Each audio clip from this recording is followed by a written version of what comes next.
substitute the constants in column kung nasaan si x1.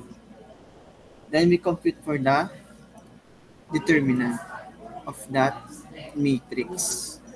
Okay? So if you guys get that, gawin natin dito sa example. So dito we have an example. So yung ating group of linear equations, convert natin into matrix na yung coefficient ng ating kinuha. Okay, dito, please observe this matrix. So dito sa ating row 1, tandaan nyo guys, yung row, yung paganto. Okay? Yung column po, yung horizon. Okay?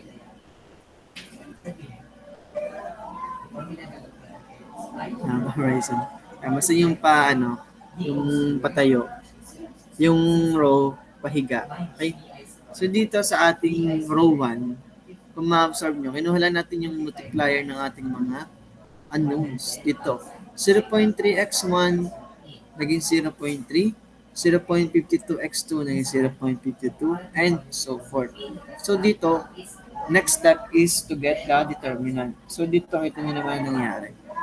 So, magkata kayo, sir, paano po na itong negative 0.07? So, i-expand lang po natin itong part na ito, no? So, anong nangyari po diyan is, halimbawa na lang, hindi nyo pakita itong part na ito. Hindi pa na-display. Kunin po natin yung sa row 1, mga determinant ni row 1. So, the first thing you need to do is, dito sa 0.3, at kung be our pivot point, ate pong i-disregard yung kanyang column at ang kanyang row. Okay? So, meron dito matitira na small na matrix 2 by 2. So, ito po yung gagawin niyo dito. May arrow dito, pababa, may arrow pataas. So, for 0.3, nilagay po natin dito 0.3 multiplied by yung pong pababa muna, that is 1 times 0.5. And take note of this should be minus. Okay? Minus the product of 0.3 and 1.9. Okay? So next, what are we going to do next? Next would be for 0.52. 0.52 naman. So, tatanggalin natin ito. Yung kanya column at row. Yung matitira ulit na 2 by 2 na matrix. Now, sir, ano po kaya ang sign nito? For 0.52. Plus po o minus? Natatandaan nyo guys yung form po na ito for computing for the determinant. So, meron tayong positive, negative, positive, negative, positive, negative, and for column 3 is harin-hinan lang po sila. So, ang kinuha natin is 0.3 nandito to. That is positive. Now, for 0.52, negative. Kaya siya po ay minus. Okay? So, yan. Gawin lang po ulit natin yung ginawa natin sa 0.3. So, this would be 0.5 multiplied by 0.5 minus 0.1 times 1.9. Okay? Next, plus na tayo kasi plus na. Next would be for 0.1. I mean, for 1. I'm sorry. For 1. So, i-slash natin. Disregard natin yung kanyang column and row.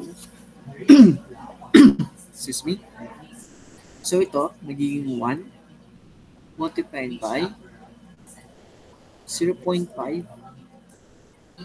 times 0.3 minus 0.1 times 1. So, makupitin natin siya.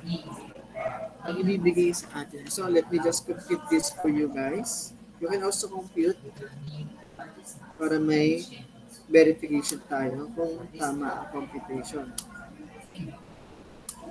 Excuse me.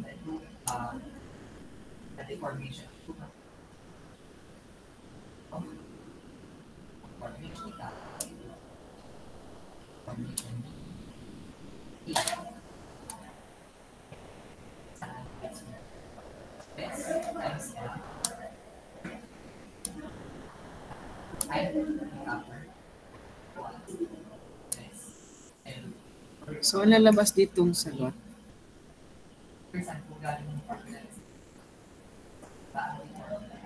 kung kinalkin niya din, at least 2 point, negative 2.2 times 10 to the negative 3. Or lalabas din yung negative 0.0022. So yan, meron tayong denominator D.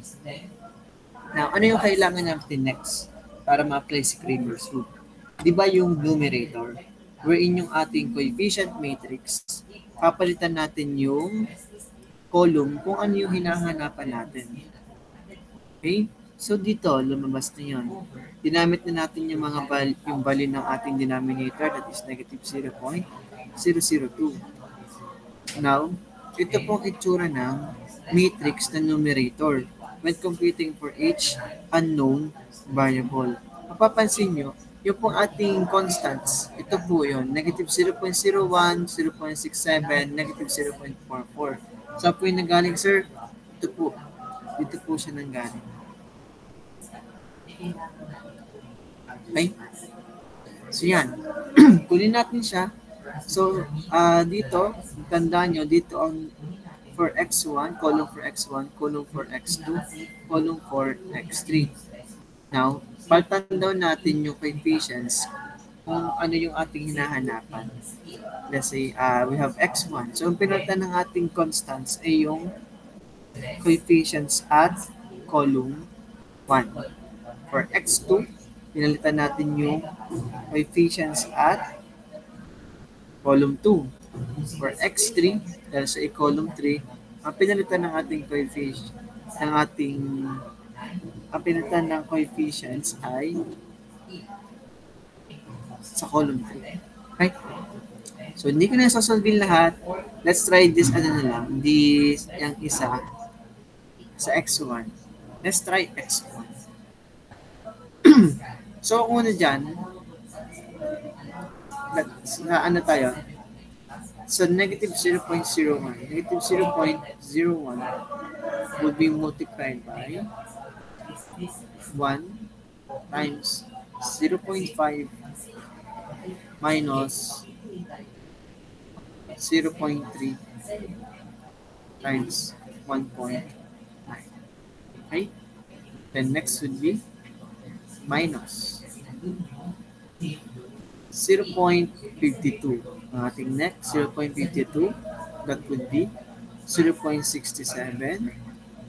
multiplied by 0.5 minus negative 0.44 multiplied by 1.9. Okay? Then next is plus. It's 1 times 0.67 multiplied by 0.3 minus negative 0.44 times 1. So computing for this, let me just compute this again. 0.5 minus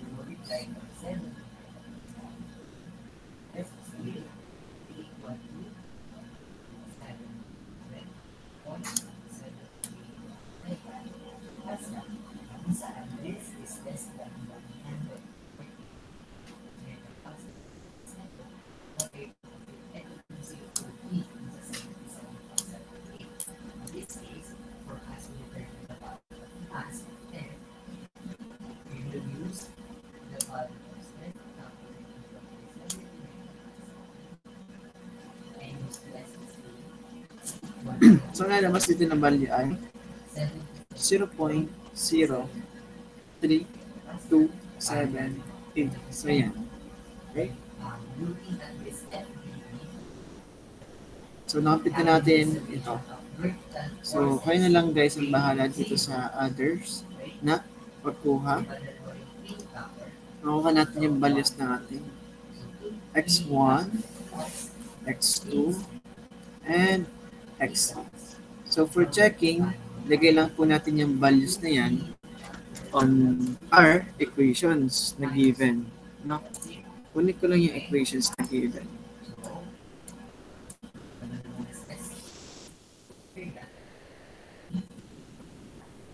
Ito yung mag-edit si Sir.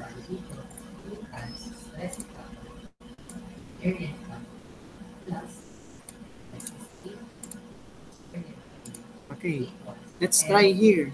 Sa equation 1. That would be for checking. Ito for checking na, no? Kung hindi kayo kampante sa inyong sagot, baka pag-uwi nyo, hindi kayo makatulog. Sabi niya, ay mali pa lang yung ginawa. 0.3 times ano sa x1, negative 14.9 plus 0.52 ano sa x2, negative 29.5 plus x3, that is 19.8. So, is this equal to negative 0.01? So, pagkitin lang natin, 0.8 times negative 14.9. 0.52 minus 29.5 plus 19.8. That is, yep, negative 0.01. So, yun. Tama po yung ating equation. Wait lang po.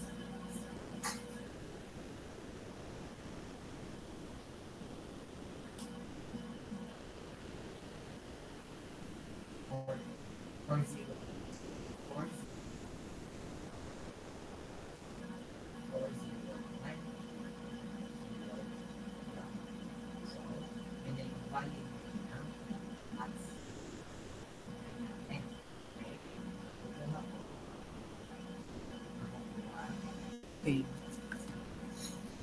Okay, moving forward. Kung wala kayong tanong dito sa Cramer's rule.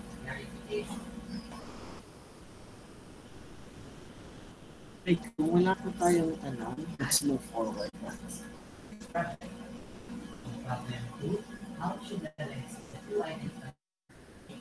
Dito na tayo sa Gauss elimination. So the Gauss elimination method is the most familiar method for solving a system of linear equations. This method consists of two parts, the elimination phase and the solution phase. In this method, a system of equations that is given in a general form is manipulated to be in the upper triangular form, which is then solved by using the back substitution. So Gaussian elimination, also known as row reduction, is an algorithm in linear algebra for solving a system of linear equations. It is usually understood as a sequence of operations performed on the corresponding matrix of coefficient.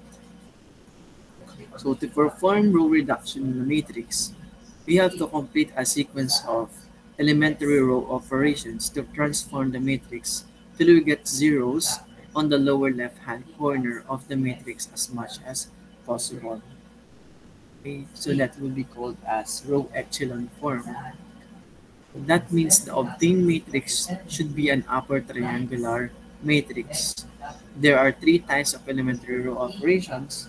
So they are swapping two rows, and this can be expressed using the notation of a double-sided arrow. For example, R2 can be interchanged with R3. Excuse me. So multiplying a row by a next is multiplying a row by a non-zero number. For example, R1 can be equated as KR2. Okay, excuse me guys for a bit.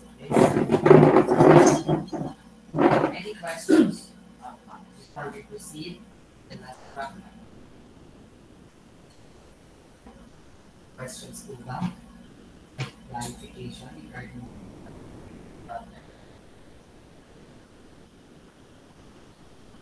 malino po ba yung problems 1 to 3? Malino po ba yung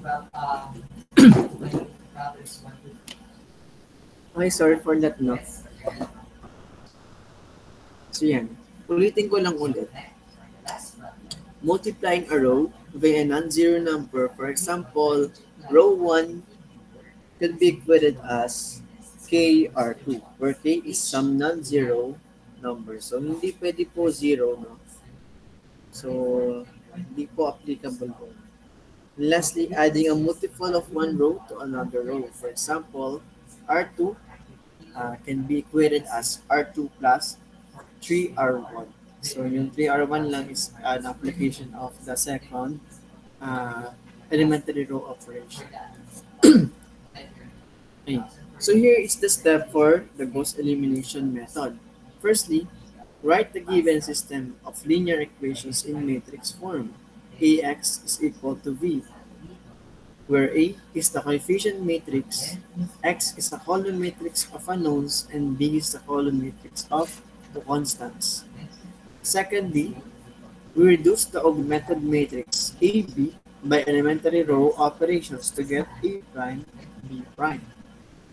Third, we get A prime as an upper triangular matrix or echelon form. And fourth, by the backward substitution in A prime X is equal to B prime, we get the solution of the given system of linear equations. Sorry. Yan. Example kagad tayo, guys. So here we are given example of, let me just write it here. We have x plus y minus z equals negative 2.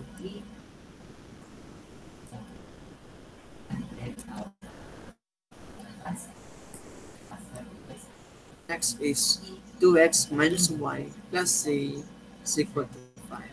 So if you guys already know this, you can try on your own way. Hindi naman po siya restricted kung ano po yung procedure na gagawin niyo na elementary row operations. Kanya-kanya pong discard.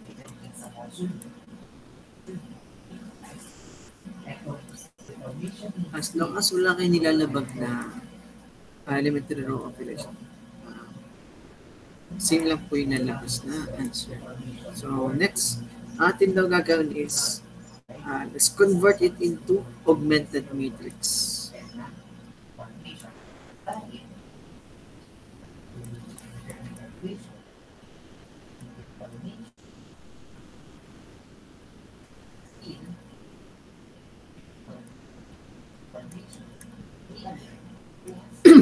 So let's get the coefficients.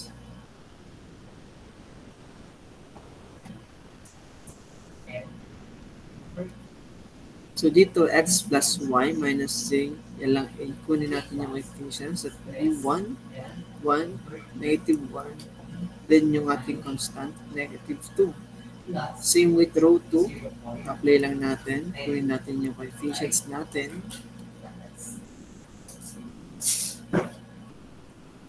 So, ayan.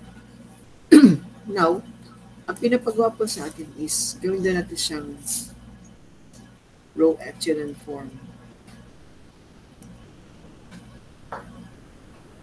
Row echelon. No? Ano ba yung itsura ng row echelon? So ang focus natin din ay yung coefficient matrix.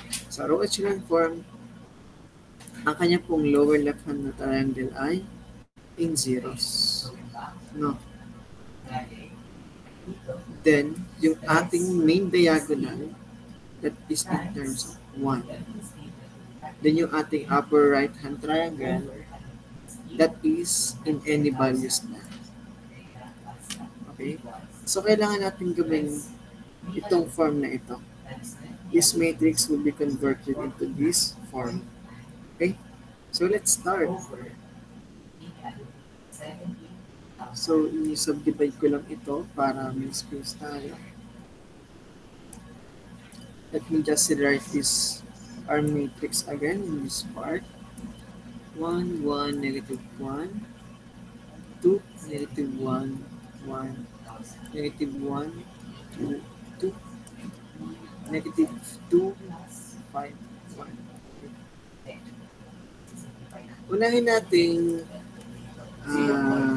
natin si ito na lang. Negative 1. Dito, pwede nating i-plus si 1 para mag-0 ito. So, ito, pwede natin gamitin si row 1. Okay? So, ang ating elementary operation would be R3 prime would be equal to R1 plus R3. Okay? So, i-write ko lang dito.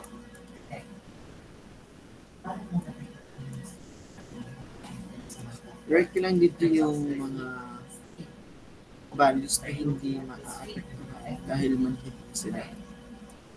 Ay, grabe naman yun, sir. Okay, so dito, R3 prime, R1 plus R3.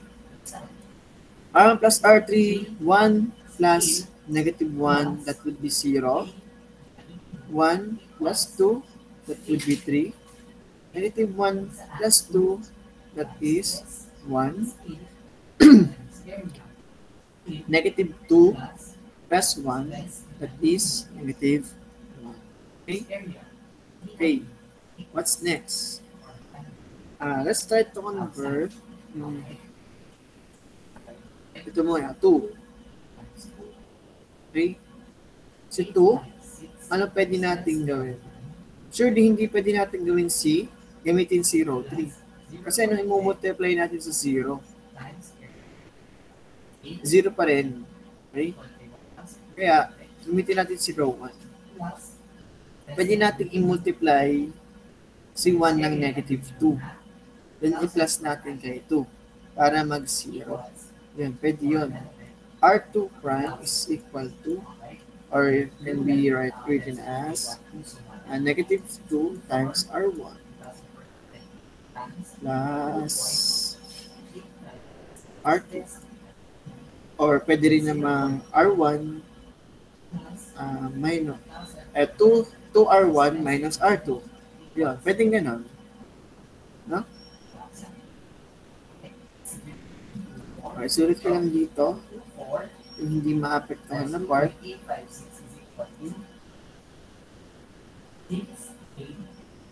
Ano, color coding ko lang para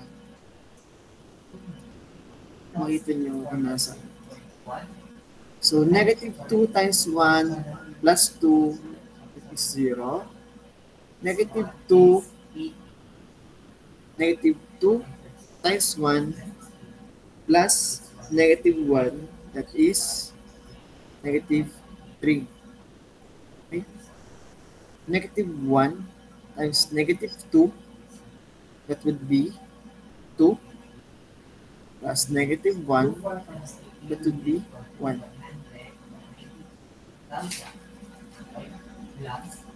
Mali pala, sorry. Kasi nagamit ng emphasis circle ko na para sure. You know, it's better to be sure.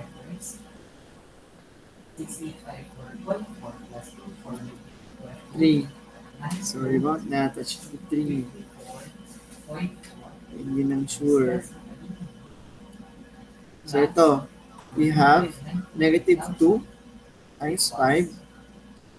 Negative 2 times negative 2 plus 5, that would be 9. Okay, 9.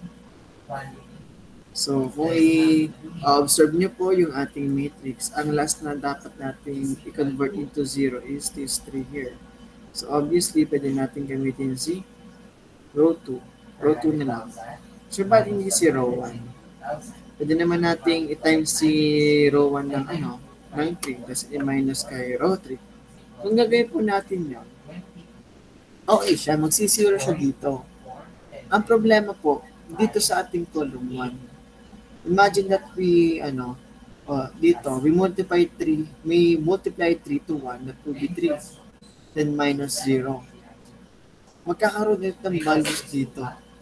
Yun po yung iniiwasan natin. Kaya ang ating gagamitin nila is row 2. Kasi dito 0 na ito. Para hindi maapektuhan yung ating already 0 na coefficient. Okay?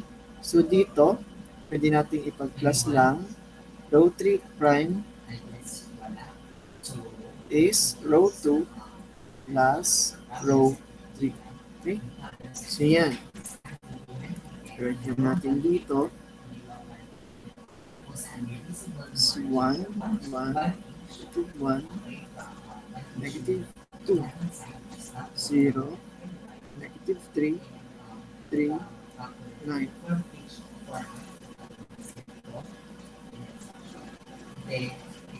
Row 2 plus r.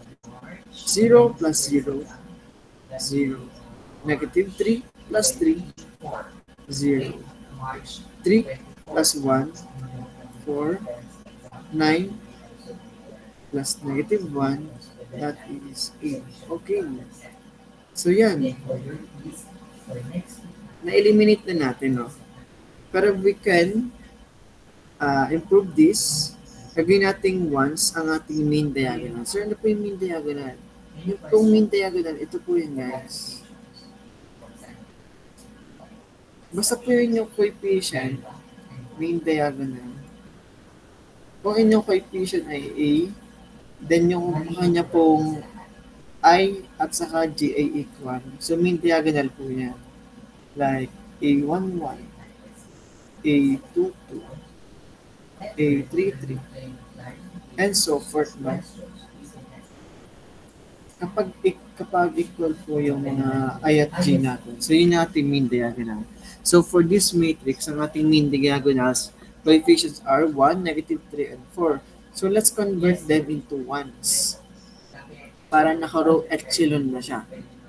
Dito sa row 1, hindi natin gagalawin kasi 1 na siya. Pero dito sa row 2 and row 3, so yun ang ating i-convert to 1. So, dito sa row 2, prime, pwede natin siyang multiply ng 1/3. Kasi negative 1/3 times 3, negative 3, that would be 1. No? Same concept for row 3. We multiply 1/4 to our row 3. Because 1/4 times 4, this would be 1. Okay? So yan. Ilagay na lang natin dito.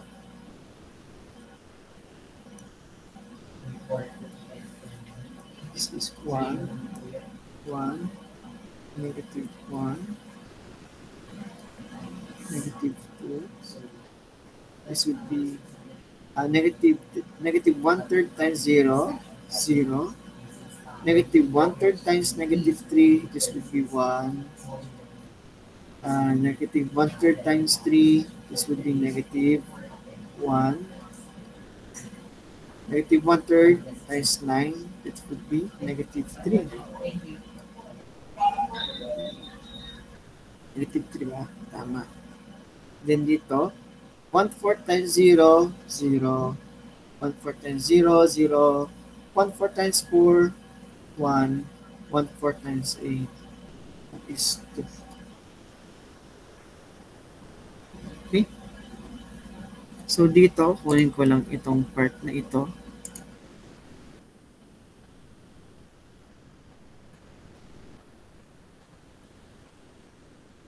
Gawin natin dito. So yan, i-convert po rin natin siya to matrix, no? To linear equation. Convert to system of linear equation.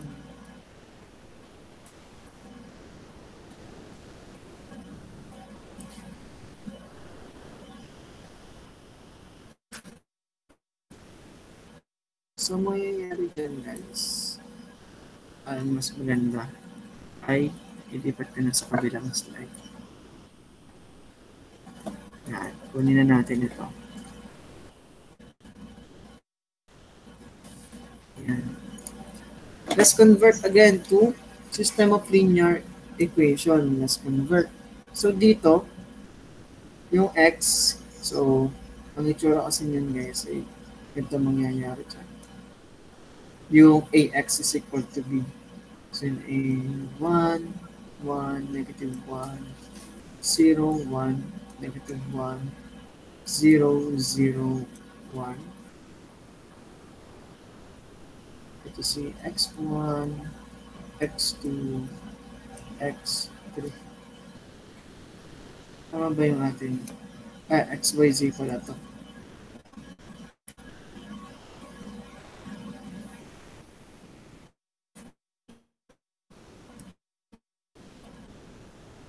x, y, z equal siya sa base natin negative 2, negative 3, and so let's convert, no?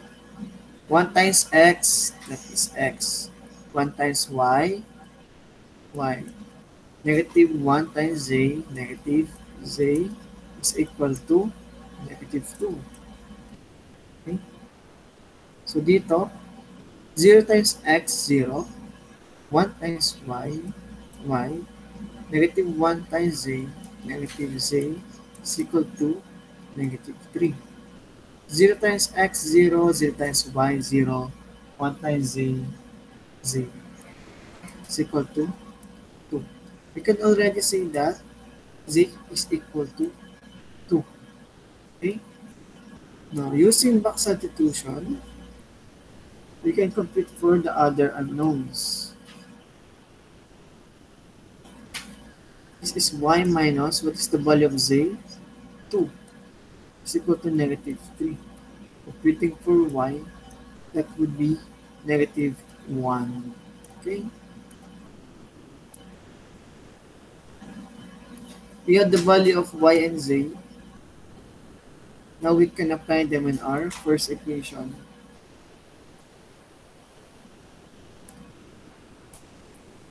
That is x plus, what is the value of y? Negative 1 minus z, the value of z is 2, is equal to negative 2. Computing, so makakancel na ang 2, matitira dyan ay 1. Okay? So, ayan. We now have the values of x, y, z. So, dito is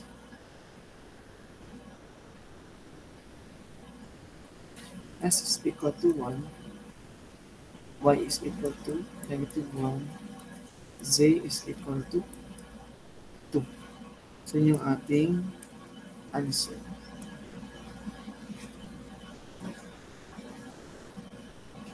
For checking, pwede natin siyang i-substitute sa ating original na equation. Kunin ko lang. For checking.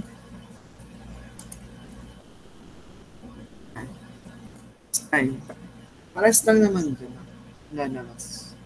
So, x is x1 plus y is negative 1. Z is 2. Equal ba siya sa negative 2? This is, so cancel na ito. So, negative 2 is equal to negative 2. Next naman, sa second equation, that is 2x, that is 1, minus y, that is negative 1, plus z, that is 2, is equal to 5. So, this would be 2, plus 2, plus 1 na ako. Plus 1 plus 2 is equal to 5. So obviously, kita nyo naman, 5 is equal to 5. So yan. So equation 3, ayan, ganun lang din naman. Wait lang for a minute.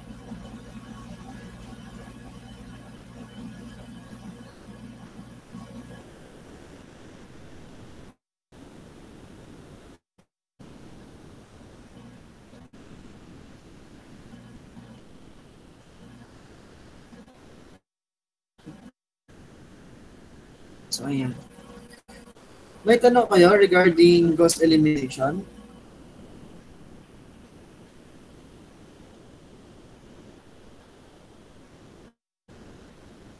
So, kung wala, ituturo ko sa inyo yung paggamit lang sa CalQ. Paggamit ng CalQ in solving system of linear equations na 3x3. For other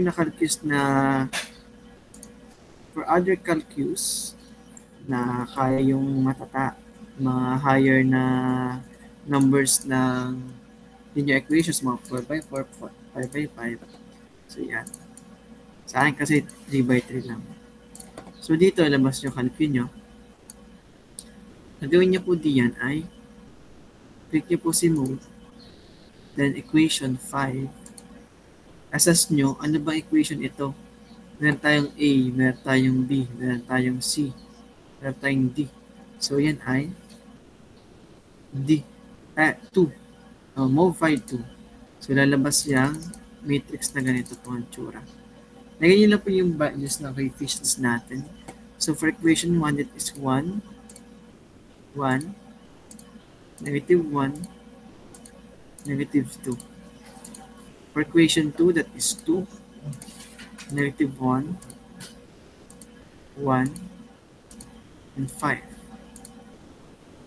For equation 3, that is negative 1, 2, 2, 1. So, pag inequal na natin siya, lalabas na yung na-compute natin na values. X is equal to 1, y is equal to negative 1, z is equal to 2. So, that's simple na.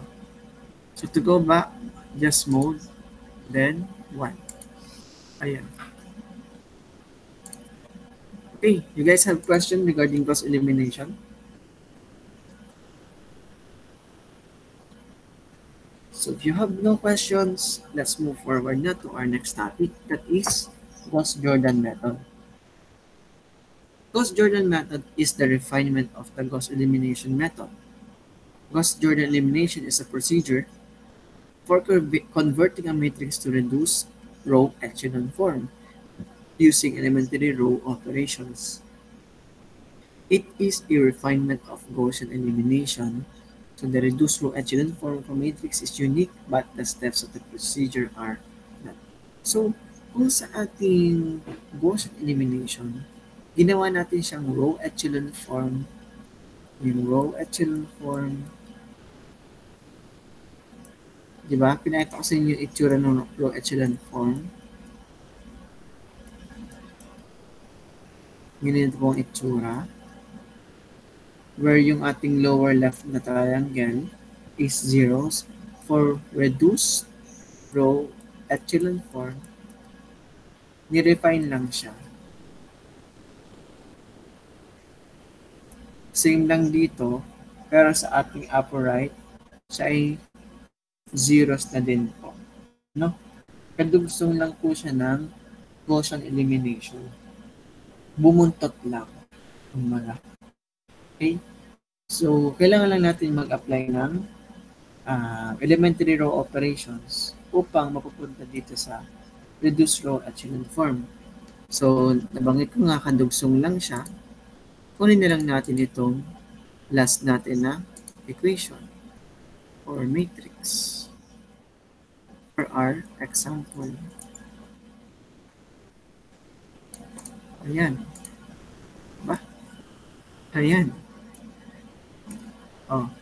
Anong ang ating subukan na i-zero? First is this, negative 1. Ang pwede natin gamitin ay row 3. Ito na lang, row 3. Kasi kung row 1 na gagamitin natin, ipag-minus natin sila, there's a chance na magkaroon ng values dito sa 0. So yun po iniiwasan natin. No? Yung magkaroon natin ng values yung already 0 na mga coefficients. So what we can do here is row 2 prime. You can just add no? R1 plus R2 para mag-0 itong negative 1. Because R1 that is negative 1 plus it should be minus. Para mag-positive si negative 1. Yeah. Okay. I hope you guys understand that. So let me just rewrite this matrix. And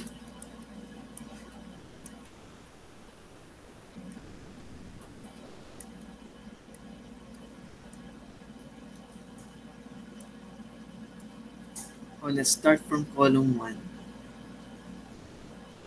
0. Oh, wait lang. Ba't ba itong ginamit? Mali pala. Bakit row 1 ang ginamit? Row 3 nga. Kaya pala kanina nakaano. So let me just erase this. Explain ko na nga. Row 3 nga ang gagamitin. Plus row 2. Kaya pala nilito ako dun sa sign. Yan, row 3 plus row 2. Kasi kung evaluate nyo, no, 1 plus negative 1, yan, mag-0 siya. So, row 3 ang ating gamitin para maiwasan din na magkaroon ng value itong 0 sa matrix. So, row 3 plus row 2, 0 plus 0, 0, 0, 0 plus 1, that is 1, 1 plus negative 1, that is 0, and 2 plus negative 3, that is negative 1. Okay. What's next? Let's try. Kung evaluate natin, ito na lang, 1. Obviously, ang ating gagamitin dyan is 0, 2 para mag-0 si 1. Kasi wala na itong value yung nasa row 3. So, what we can do that here is we subtract. No? R1 prime is equal to R2 minus R1. Arrow pala to, sorry.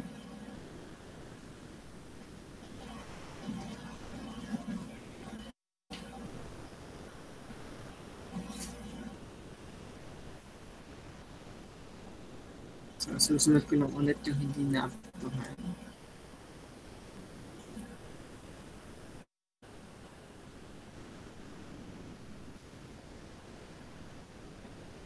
R2 minus R1. So, 0 minus 1, that is negative 1. 1 minus 1, 0. 0 minus 1, that is positive 1. Negative 1 minus negative 2, that is 1. Right? So, yan. Next naman, yung last, ito pong 1. So, wala tayong choice kundi gamitin si row 3. Okay? Wait lang.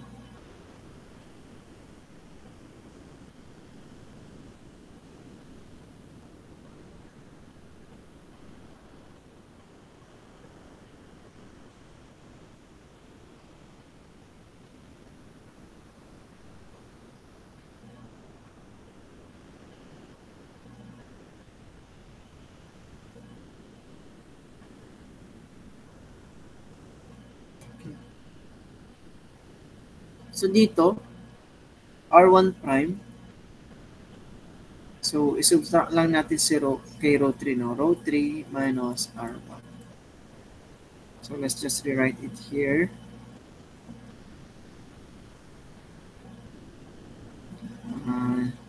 Gawin ko na lang.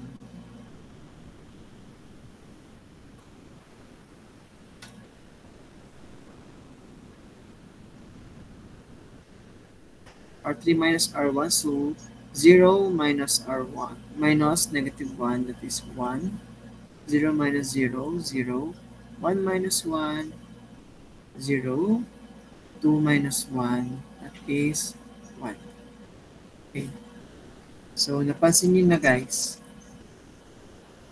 ito pong Gauss Jordan ay hindi na po ginagawa yung ating back substitution.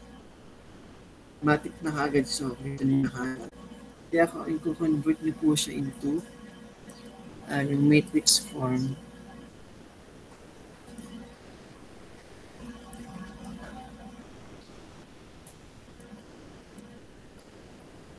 Ito si XYZ. Equal natin yung kanyang katumbas na constants. This is 1.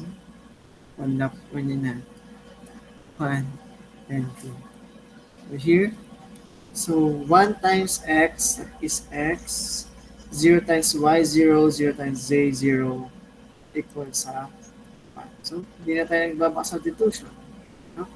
0 times x, 0, 1 times y, y, 0 times 0, z is negative 1. 0 times x, 0, 0 times y, 0, 1 times z, z equal to 2. So, same lang yung ating nakuha na sagot sa quotient elimination. Ayan. Yan si Gauss Jordan. Ginawa lang reduce row echelon. Okay guys, do you have any question regarding Gaussian elimination and Gauss Jordan before we move forward to our next topic?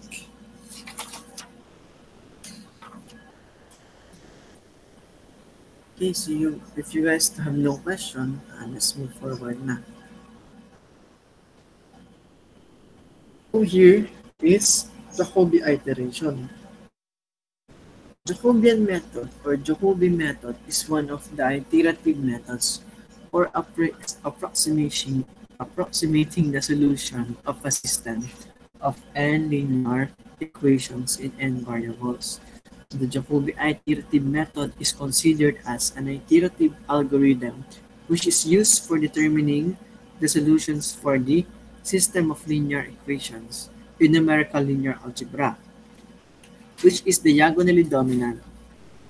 So in this method, an approximate value is filled in for each diagonal element until it converges. So the process is iterated. This algorithm was first called the Jacobi transformation process of matrix diagonalization. Jacobi method is also known as the simultaneous displacement method. So how to wait lang. Meron pala. So two assumptions made on Jacobi method. The system is given by, ayan. So given tayo ng system of linear equations, ganito pong form, and has a unique solution. So second, the coefficient matrix A has no zeros on its mean diagonal. Okay, alam na natin itong mean diagonal, no? A11, A22, ANN. Okay? So dito, i-convert lang natin siya sa ganitong form, yung ating working equation. So to begin, solve the first equation for x1. Yung ating first equation dedicated for yung unang unknown. For second equation, ito po, dedicated for the second unknown, x2. Okay? And so on to obtain the written equation. I-rewrite lang natin siya. Kumbaga, i-isolate natin yung mga unknowns natin. For first equation 1, we isolate unknown 1. For equation 2, we isolate unknown 2. Equation 3, unknown 3. And so on. No? Then yun pong ating mga mako-compute na mga unknowns, yun po yung ating gagamitin for the next iteration. So that is the working principle for Jacobi method. Okay? So let's try it in a example. Okay. We have an example of 4x1 minus x2 minus x3. Wait nga lang.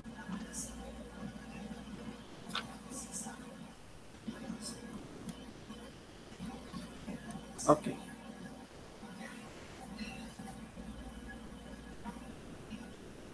So, gawin ko na lang x, y, z, no? Para mas madaling i-distinguish. So, we have 4x minus y minus z is equal to 3. Next is 2x plus 6y plus z equal to 9. Negative x plus y plus 7. Oh, sorry. It should be 7.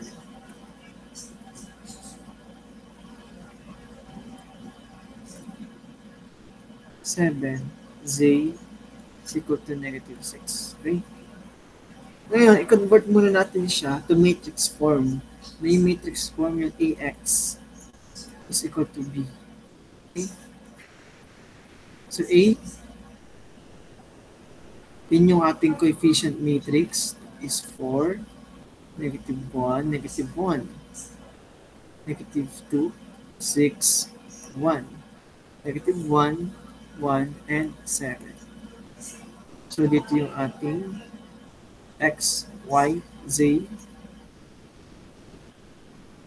Ito naman ang ating constants, 3, 9, and negative 6. Ngayon, i-evaluate po natin yung ating coefficient matrix. Ito po, let's evaluate.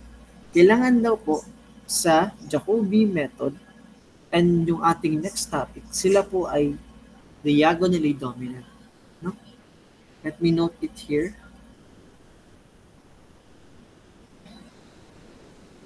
For Jacobi method,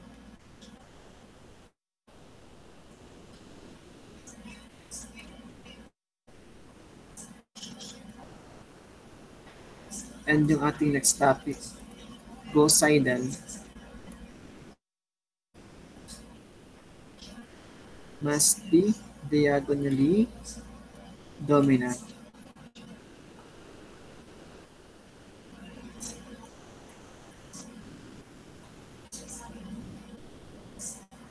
Anong ibig sabihin po, sir, ng diagonally dominant? Okay? So, let me just write the coefficient matrix in.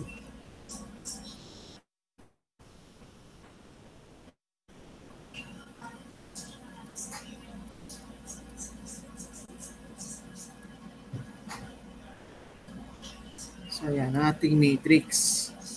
Now, ano ba yung diagonal?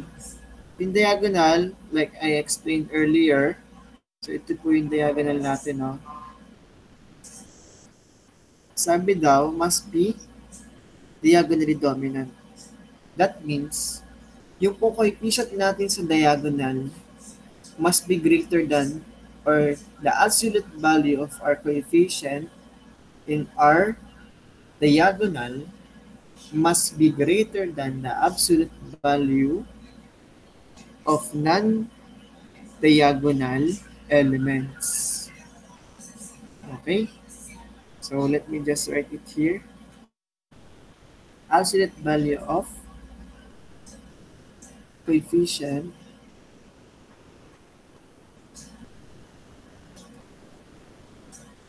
on the diagonal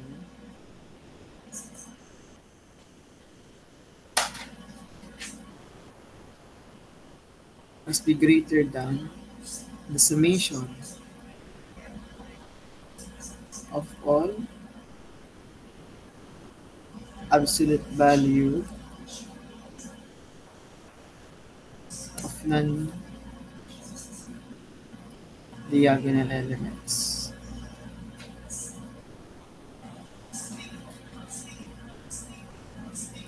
Let's try po in this matrix.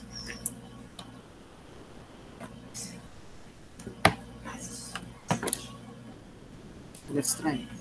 So, ano yung coefficient ng diagonal sa row 1? Diba that is 4? 4. The absolute value 4 must be greater than, ano daw? Absolute values of non-diagonal elements. Ano yung ka-diagonal niya? I mean, ka-row niya. Yan po ay negative 1 and negative 1. So, that is the absolute value of negative 1 plus, kasi nga summation. Absolute value of negative 1. So, dito, 4 is greater than 2. No. That means for row 1, okay. How about row 2? Ano yung ating coefficient on the diagonal? That is 6. So, the absolute value of 6, is it greater than the absolute value of 2 plus 1. So that is 6 plus 6 and 3. So obviously 6 is greater than 3. So, okay. So for column 3, ang ating coefficient on the diagonal is 7. So makikita nyo naman na greater than si 7. Sir, paano po kung kung hindi po siya so hindi applicable ang Jacobi at saka Gauss-Seidel. Okay?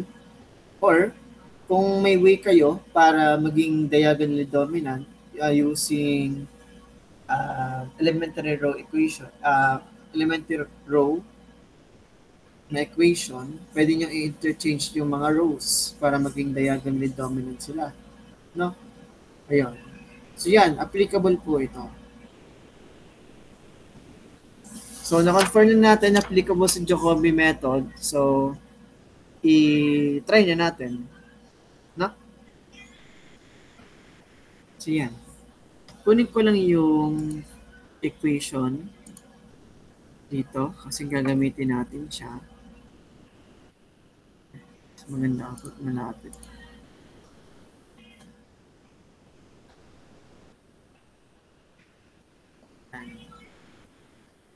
Kailangan natin kunin yung kanyang working formulas, working equations.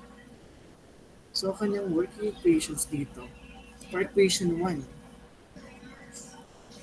kailangan daw natin is si x.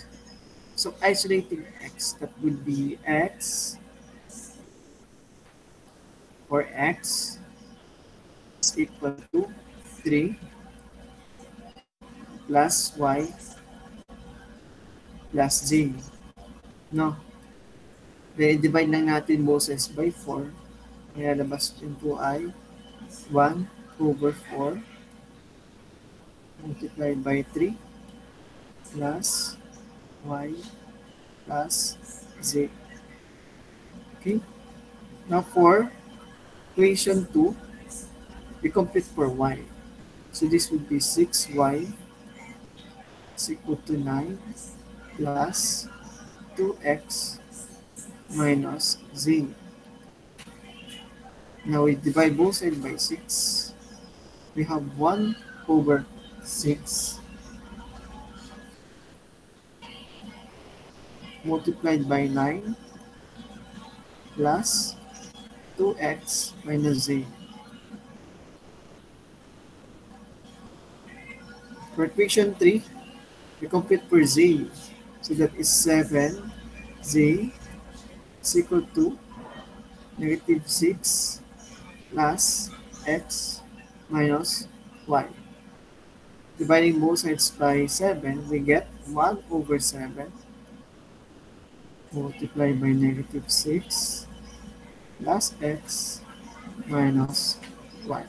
So, yan po yung ating working equation. So, kunin ko lang sila.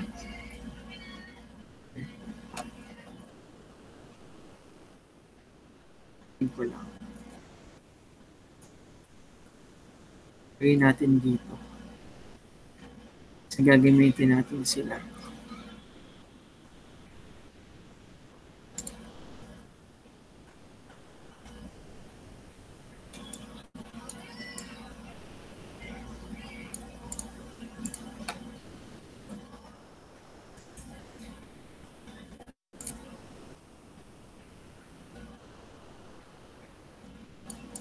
So, ayan. Nakuha na natin ating working equations. Now, ang una po natin gagawin is employ guesses. Okay? Let's employ guesses muna. Gawin na lang natin common. Employ guess na yung ating x, y, and z's are zeros. Okay? Zeros muna tayo. Kasi through iteration naman, mag-self-correct naman siya. Kaya, okay lang. Okay. For mm, for for first iteration,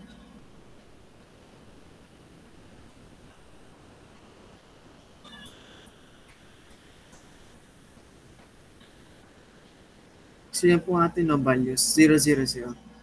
We get x. No? X is equal to 1 over 4 times 3 plus y. What is y? 0. Plus z, also 0. Okay? And x, we would get 0.75. Okay? Next, y. Y is 1 over 6 times 9 plus 2 times x, which is 0, minus z, also 0. So we get the value of y of 3 halves or to I, 1.5. And the value of z, that would be 1 over 7 multiplied by negative 6 plus x, which is 0, negative y, still 0. So that is negative 6 over 7. Okay? Or, tag ko na dito, negative 6 over 7. That is 0.8571. Tuloy lang yan, okay? See, that is for iteration 1. So let's continue to iteration 2.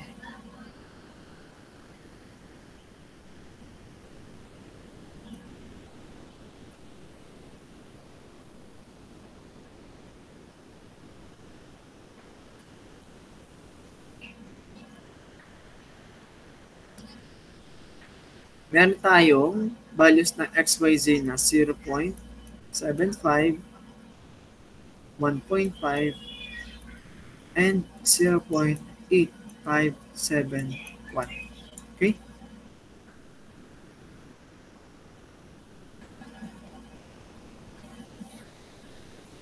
Now let's solve for x again.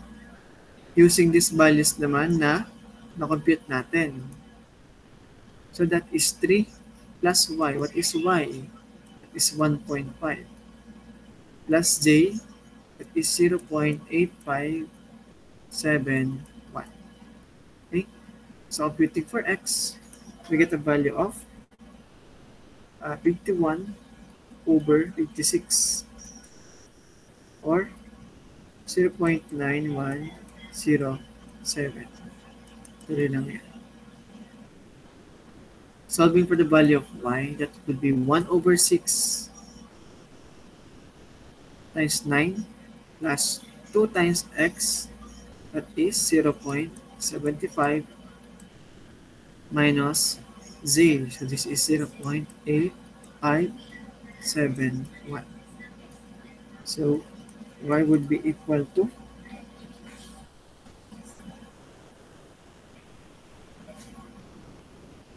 53 over 28 or 1.8929.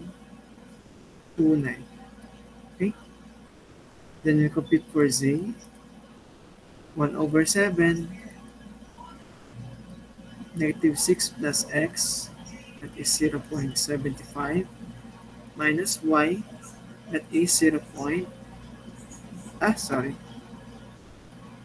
That is 1.5.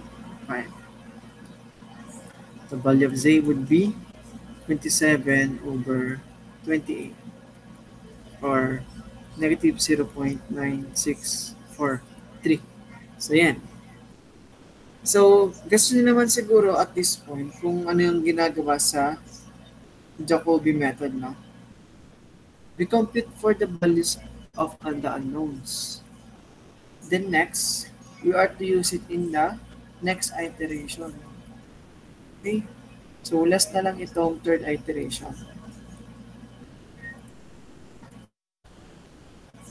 So, meron tayo dito balis na x is 0.9107, y is 1.8929, and z is negative 0.9643. Computing for the value of x, that is 1 over 4. So, para mapakita ko lang yung buo. 3 plus y, that is 1.8929, plus j, that is negative 0.9643. Okay, computing for x, that would be around 0.982.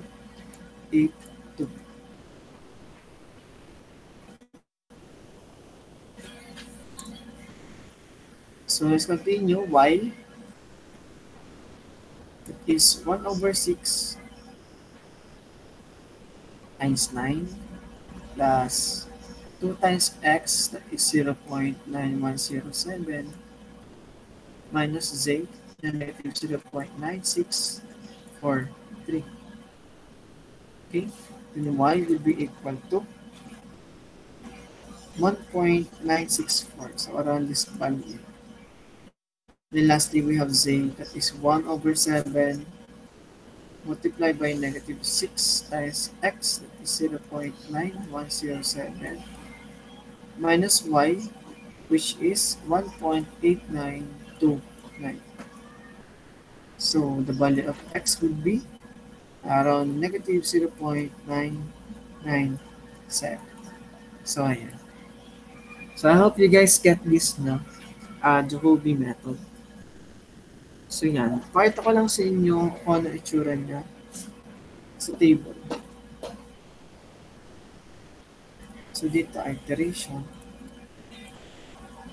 We have here x1, x2, x3.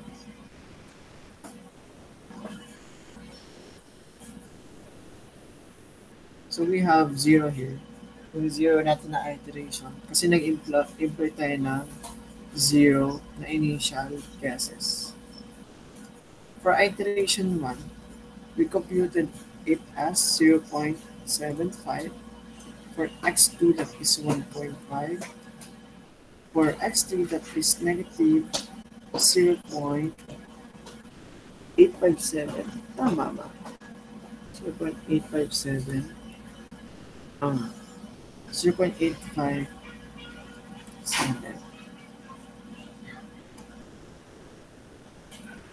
For second iteration,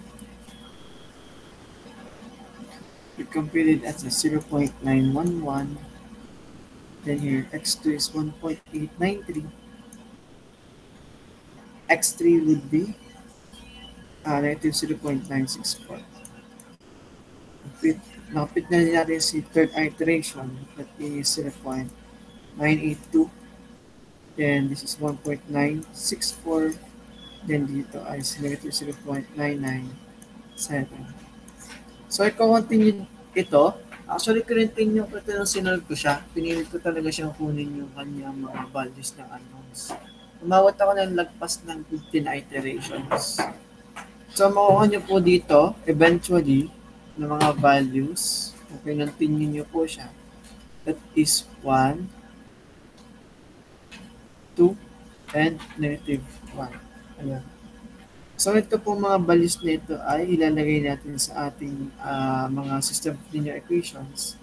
So mag-i-equal po siya sa kanyang constants.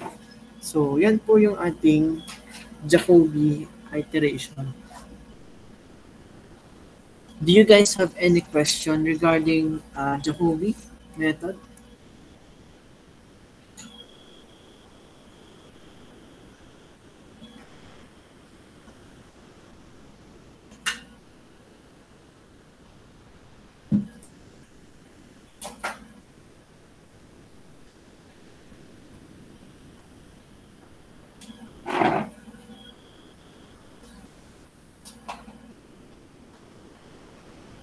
Guys, you have no question ba?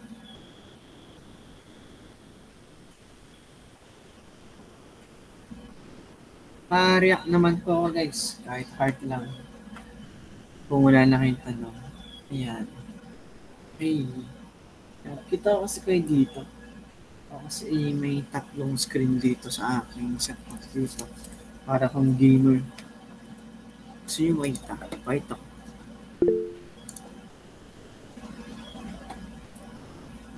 Ayan, pakita ko lang.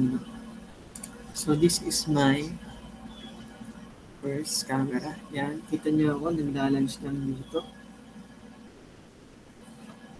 And meron din ako dito.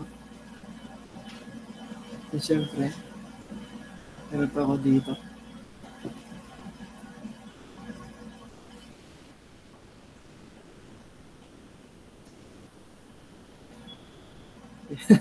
Parang streamer si Sam. No? So, parang streamer. Anong dati niya. Pero pabako na lang. Ano? Sabi mo? Hindi ko makita yung ano. Oras na sir para mag-riz. Riz game. No? Ayan. Thank you na. Ano lang buhay. Gawat alam ko naman kayo ay mga gutom na inaantok na. So, let's go. Hindi na tayo mag-break tayo muna, no? Idiretso na natin para matapos na tayo. Kasi last topic na ito, ang sunod. Okay? Our last topic na. So, kung wala na kayong tanong, guys, we will move on to our last topic. Our last topic would be Gauss-Seidel method.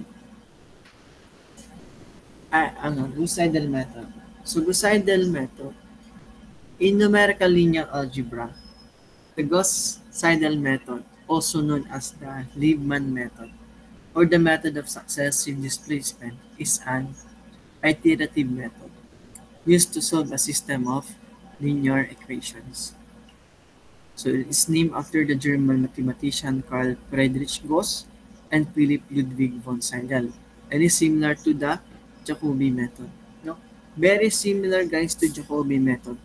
Ang pinagkaiba lang nila, guys, is yung paggamit ng mga values na nakuha for the unknowns. Kung sa ating Jacobi method, kino-compute muna natin isa-isa para gamitin sa ating next na iteration. For Gauss-Seidel method, kapag po nakuha na natin yung isang value ng ating unknown, pwede na po natin siya kaagad gamitin sa pag-solve sa next na unknown. Okay? So, ayun. So, dahil similar lang naman siya sa ating Jacobi method, kukunin ko na lang itong example dito. Unfortunately, nagkamali lang ako ng kopya sa aking pag-solve nung sinosolve ko siya. Kaya, i-revise ko siya na kaunti. Okay? Kasing na-solve ay -3. Yan. Patako lang siya ng 3. Yan kasi yung na-solve ko. Supposedly, dapat same lang. Ayan. -3. So, dito,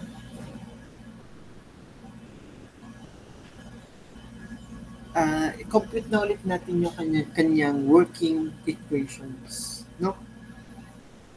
So, i-imply natin yung mga subscript in order na maintindihan nyo yung tinutukoy ko na gagamitin kaagad kapag na-solve yung isang equation, no? So, dito, we have x, k, plus 1 is equal to, yung kanina lang, tulad na kanina natin ginawa, kunin ko.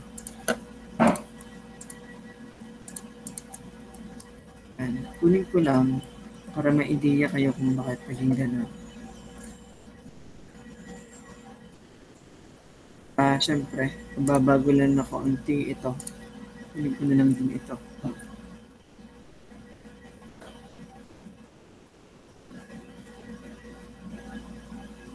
Magiging trick kasi yan. Ayan. Okay. So yan, xk plus 1 magiging equal siya sa 1/4, same lang, 1/4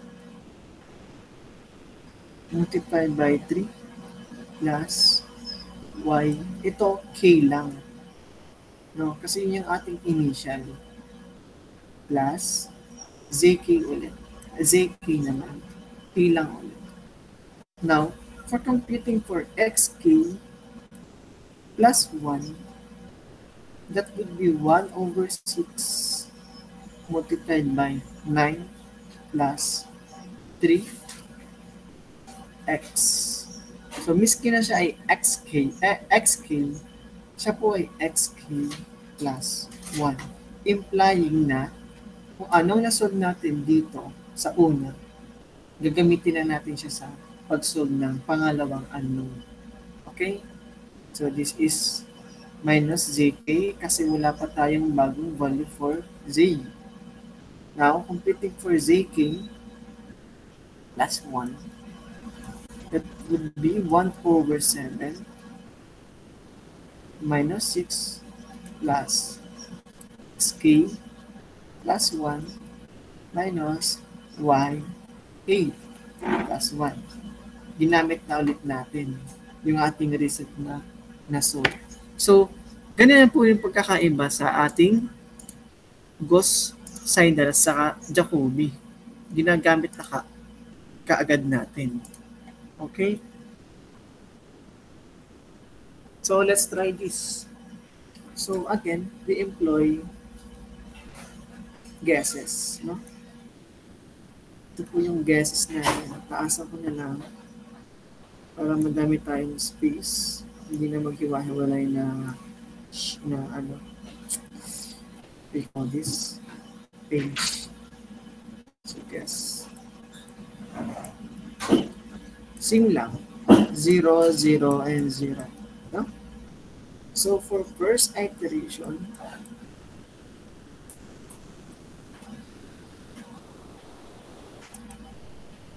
we get x1 is equal to 1/4 multiplied by 3 plus 1 is y, 0. Wala pa kasing new value. Then zk, also 0. Oops.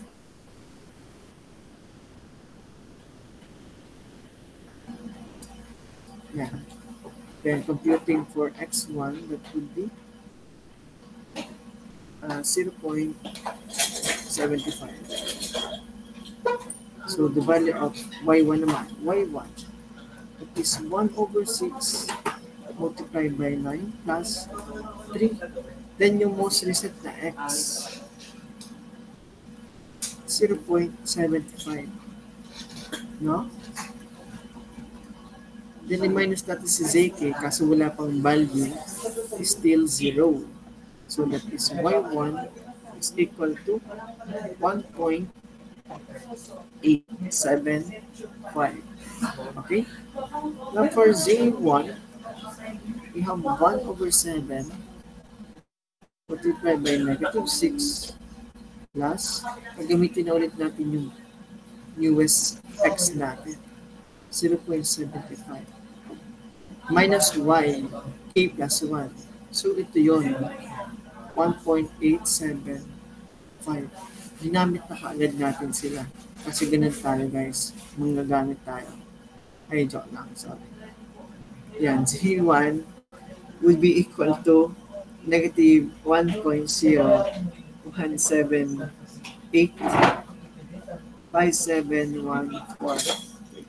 Okay, yan. So, nakapit na natin yung mga values. Gagamitin ulit natin siya.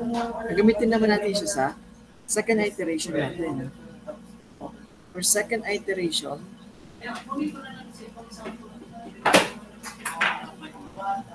yung mga values na natin is yung mga na-fit natin.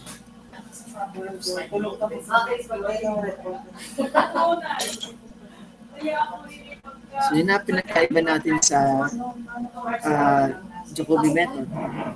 Instead of kukumpitin natin isa-isa, then gagamitin natin sa next iteration.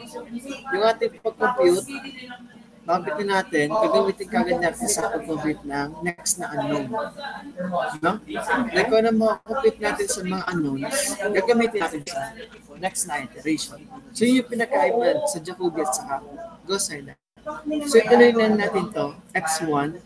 So, that is 1 over 4 multiplied by 3 plus y. Wala pang newest value ni y, kaya ito pa rin siya, 1.875 plus j, that is negative 1.0178. X1 would be equal to, that is 27 over 28. Or 0.964 to 85714. Wait lang. Okay, next. Y1. Ay, ito pala X2 na ito guys. Sorry. X2, X2. And this is Y2 kasi nasa second iteration tayo. Then, ayan.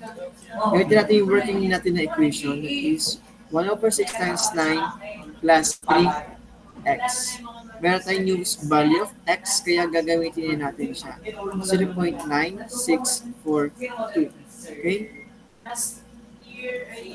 Minus z. And z natin wala pang newest value. So, yun pa rin yung ating gagamitin. So, computing for y2, we have 2.151785714. Okay? Now, for computing the value of z2, that is 1 over 7, negative 6 plus x. So, gamitin ulit natin yung newest value of x, which is 0.9642 minus y. So, gamitin na rin natin yung newest value of y. Very simple, guys, now. Computing for the value of z2, that is 1.026785714. Ayan.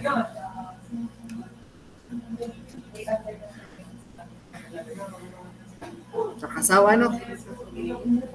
Just imagine, guys, yung madaming iterations na yan, itinuturo ko sa madaming section. Nakauta. Kaya, kung kayo hinauta na kaagad sa ilang iterations pa, paano pa yung inyong lecture. So, ituloy na lang natin ito hanggang third iteration.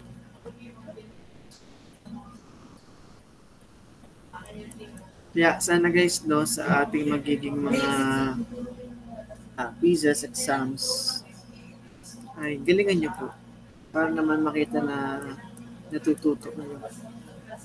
Okay? So, ano ang ating values for the third iteration? So, meron tayong values na 0.964 to y would be 2.1517, and this is negative 1.0267. Okay? So, dito, kunin ko lang yung ating working equation.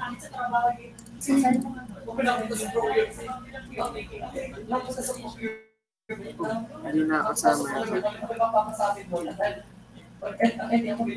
Ayan. So, let's start. Ay, nakuha yung X.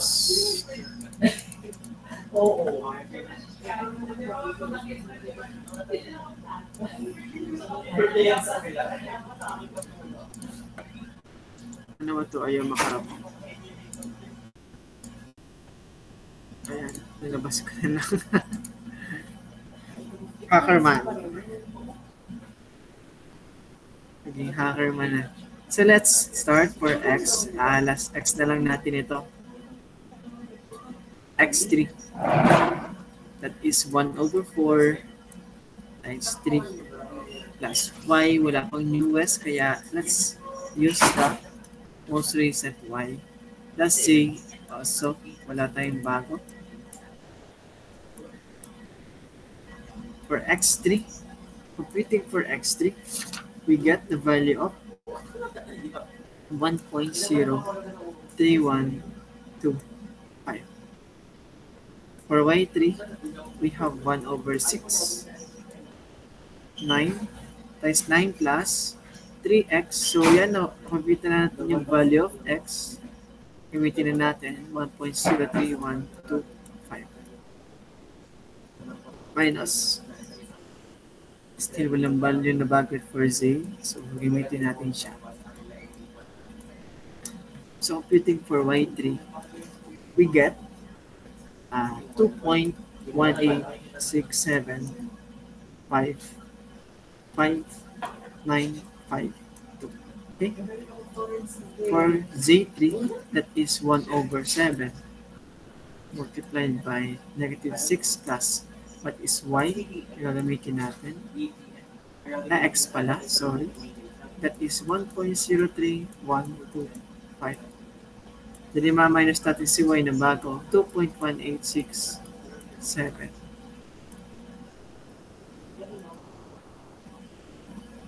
Computing for z3, that would be negative 1.022215136. Ayan. So, i-show natin siya in table form. Ganito po ang magiging kasya ba dito? And dito na lang. Ang itsura po niyan is magiging ganito. Pero kanya-kanya naman yan guys kung paano nyo i-show siya in table form. Kung saan kayo comfortable. Hindi naman po siya restricted. But for first iteration, we already computed for x that is 0.75. For y that is 1.875. For z that is negative 1.0178. Okay? For second iteration, we have 0.964. Y would be 2.1517. And z is negative 1.0267. For the third iteration, we have 1.03125. For y, 2.1867. And z is negative 1.0222. So eventually, kung kukumpitin po natin siya, so balikan ko lang dito, no? Kasi hindi ko alam yung sagot dito. Gamitin lang natin yung tinuro ko sa inyo sa CalQ.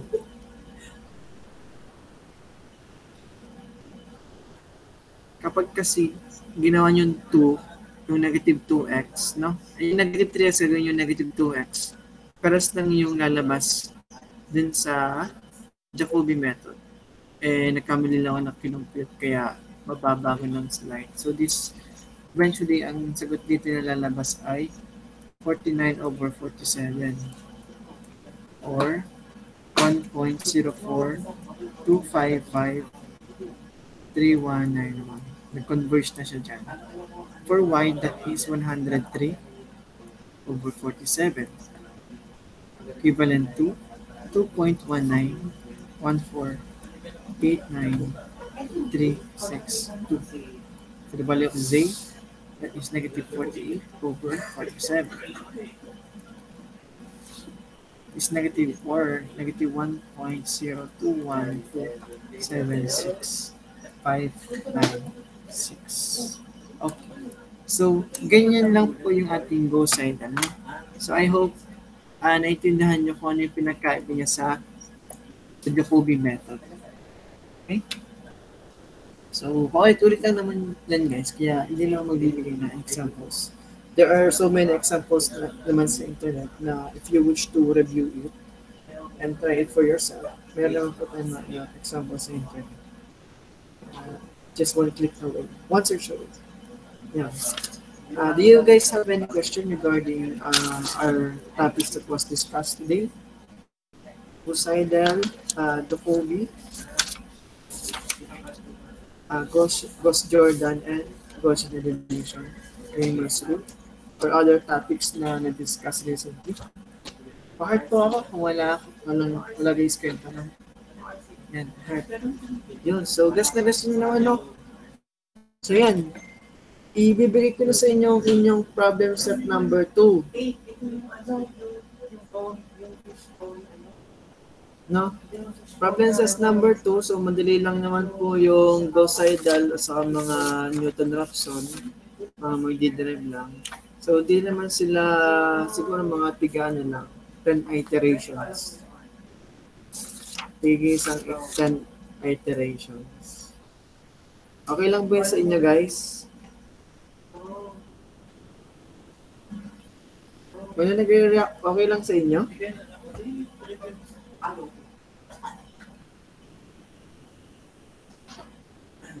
Hindi naman. Baka nasa man ang loob nyo, hindi ko na ibibigay ng problem set number 2.